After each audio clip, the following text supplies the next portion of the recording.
नमस्कार दोस्तों, मैं चंदन महाराज।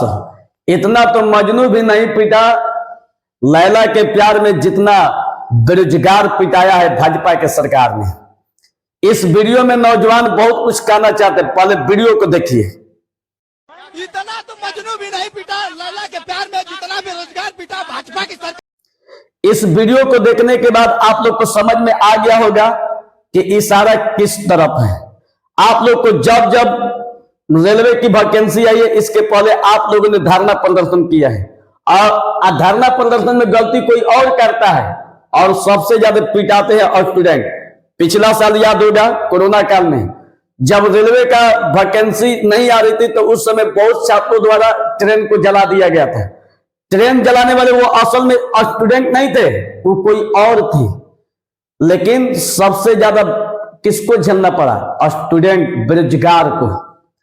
तो ये कहीं ना कहीं भाजपा के सरकार में हकीकत है। इस पर एक डिटेल वीडियो बनाऊंगा। अभी आप लोग को हमेशा सुनने को एक वर्ड मिलती आ रही है प्रधानमंत्री के मुंह से कि एक दिल्ली में शाहजादा बैठा हुआ है और एक बिहार में शाहजादा बैठा हुआ है। तो इसी शाहजादे को जवाब देने के लिए तेजस्वी ने क्या कहा प्रधानमंत्री को। आज प्रधानमंत्री दरभंगा आए थे।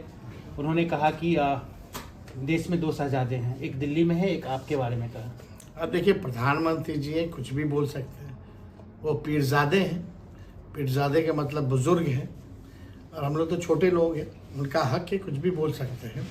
वो पीरजादे हैं, लेकिन सच कम झूठ ज़्यादा है। तो अब आए हैं दरभंगा, मिथिला की धरती पे आए हैं, तो काम की बात होनी चाहिए।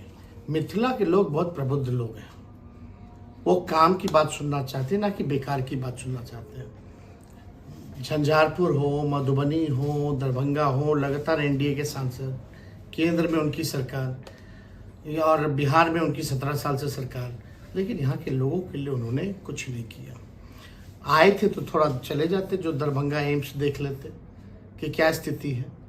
लोग जाता है शोभन, ढूंढ रहा है एम्स कहाँ है, किसी को मिलता ही नहीं, लौट के चले जाते हैं लोग। पता नहीं प्रधानमंत्री जी को कौन जानकारी दे देता है कि एम्स बन गया है। इस वीडियो को देखने के बाद खुद तेजस्वी कह रहे हैं कि प्रधानमंत्री जी पीर ज्यादा है, इसलिए शाहजादा बोल रहे हैं। चलिए, पीएम है, हम छोटे लोग हैं, छोटे को कुछ भी बोल सकते हैं, उनका बोलने का हक है, कहीं भी कुछ भी बोल सकते हैं। लेकिन झूठ सबसे ज्यादा बोलते हैं, सच नामात्र का होता है और ये सच भी है। मोदी जी याद कीजिए कि 2014 के इलेक्शन में क्या क्या वादा किए थे। 2-2 करोड़ रोजगार हर साल, 15-15 लाख हर किसी के खाते में। और रोजगार, महंगाई, पहले याद होगा, हम भी 2014 में देखे थे, पेट्रोल 64 रुपए लीटर था। आप बोले थे कि महंगाई एकदम चरम सीमा पर है।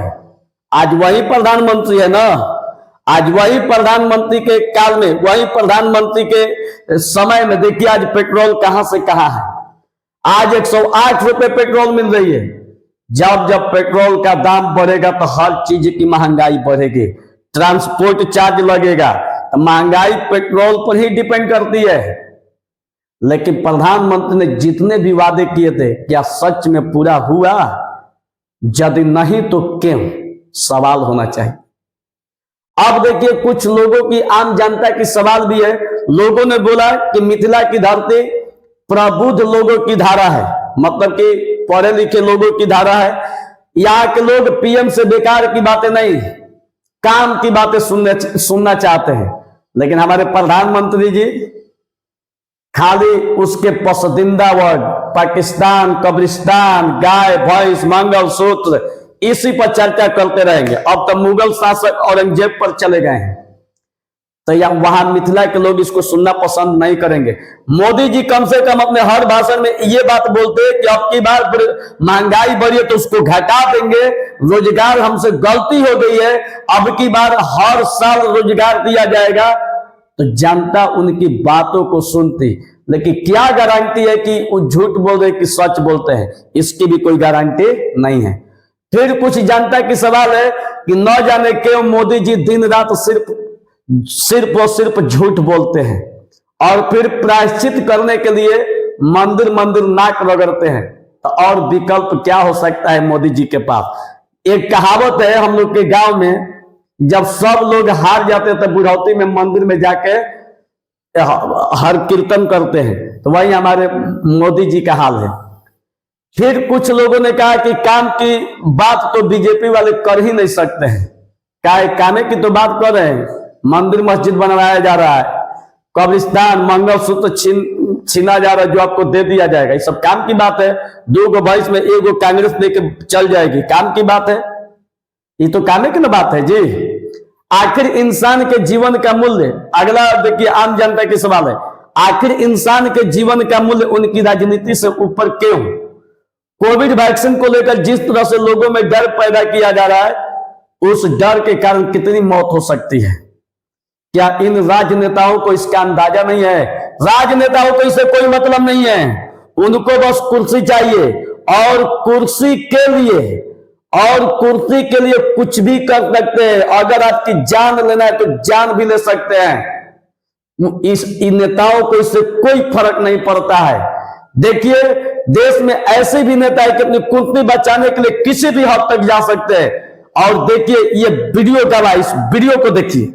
कुछ नेता सत्ता के इतने भूखे होते हैं कि वो किसी भी हद तक जा सकते हैं अपनी कुर्सी बचाने के लिए। इतिहास में इसके ढेर सारे उदाहरण मौजूद हैं दोस्तों। साल 1933 में जर्मन पार्लियामेंट पर आग लग गई थी। इसके पीछे आरोप एक कम्युनिस्ट आदमी पर डाला गया। हिटलर उस वक्त सिर्फ एक चांसलर था, लेकिन इस हादसे के बहाने से उसने पूरे देश में डर का माहौल फैलाया और देश का संविधान बदल डाला। इस हादसे के सिर्फ 1 महीने बाद उसने ऐसे कानून पास किए जिसमें लोगों का बोलने का, लोगों का प्रोटेस्ट करने का अधिकार छीन लिया गया। और पता है क्या, बाद में पता चला कि पार्लियामेंट में आग लगाने वाले लोग हिटलर के नाजी पार्टी के ही लोग थे। कुछ इस तरीके से जर्मनी में तानाशाही की शुरुआत हुई थी। ऐसे इंसिडेंट्स को फॉल्स फ्लैग ऑपरेशंस का नाम दिया जाता है और पुतिन ने भी यही किया था। साल 1999 में रशिया में भयानक बॉम्ब ब्लास्ट हुए थे लोगों के घरों में, जहां पर 300 से ज्यादा लोग मारे गए थे। पुतिन उस वक्त नया प्राइम मिनिस्टर बना था रशिया का, और इस हादसे का आरोप उसने सेपरेटिस्ट लोगों पर डाला। लेकिन इन हादसों का इस्तेमाल किया जाता है पूरे देश में डर का माहौल फैलाने के लिए, ये दिखाने के लिए कि देश खतरे में है सेपरेटिस्ट लोगों से, और अगर देश को कोई बचा सकता है तो वो पुतिन ही है। कुछ ही महीने बाद पुतिन देश का प्रेसिडेंट बन जाता है। बाद में पता चलता है इन बॉम्ब ब्लास्ट के पीछे रशियन इंटेलिजेंस एजेंसीज का हाथ था। वहां के ऑपोजिशन ने मांग भी उठाई थी कि इन बॉम्ब ब्लास्ट में एक पार्लियामेंट्री इन्वेस्टिगेशन हो, लेकिन पुतिन ने नहीं होने दी। एक इंडिपेंडेंट पब्लिक कमीशन भी बनाया गया था, लेकिन उसके 2 मेंबर्स की मिस्टीरियस सर्कमस्टांसेस में मौत हो गई और तीसरे को जेल में डाल दिया गया। कई हिस्टोरियंस मानते हैं कि इन बॉम्ब ब्लास्ट के पीछे पुतिन का खुद का ही हाथ था। यही चीज हाल ही में भी देखने को मिली, जो हमला हुआ था इसी साल रशिया में। यूएस इंटेलिजेंस एजेंसीज ने रशिया को बताया था कि हमला हो सकता है, लेकिन रशियन एजेंसीज ने कुछ नहीं किया। वैसे पुलवामा हमले के बारे में भी हमारे पास इंटेलिजेंस इनपुट मौजूद थी, लेकिन फिर भी सीआरपीएफ के जवानों को एयरलिफ्ट नहीं किया गया। याद है ना सत्यपाल मलिक ने क्या कहा था इसके बारे में? और आज तक ये नहीं पता चल पाया कि वो आरडीएक्स आया कहां से था। आज इलेक्शन का समय चल रहा है दोस्तों, तो मैंने सोचा ये चीजें आपको बता दूं। डर दिखाकर कोई आपके दिमाग की पॉकेट ना मार ले, डर फैलाकर कोई आपका वोट ना छीन ले जाए। सावधान रहिए और इस वीडियो को शेयर कीजिए ताकि सभी देशवासियों को जागरूक किया जा सके। इस वीडियो को देखने के बाद बहुत सा क्वेश्चन आंसर, आपके सवालों का जवाब मिल गया होगा। एक देखिए, एक मोदी परिवार का क्या कहना है कि तेजस्वी यादव को साफ तौर पर कहना चाहिए। देखिए मोदी का परिवार है, कह रहे कि तेजस्वी यादव को साफ तौर पर कहना चाहिए कि ये ईडी गठबंधन के सभी पार्टी के प्रमुख नेताओं के बेटा को बचाने का चुनाव है।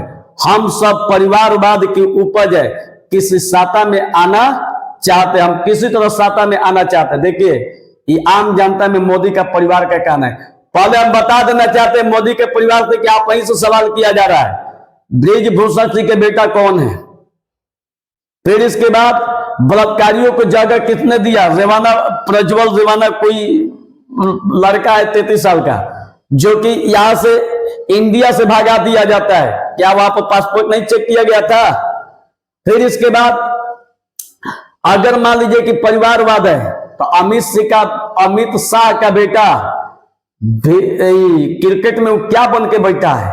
ये परिवारवाद नहीं दिखाई दे रहा है।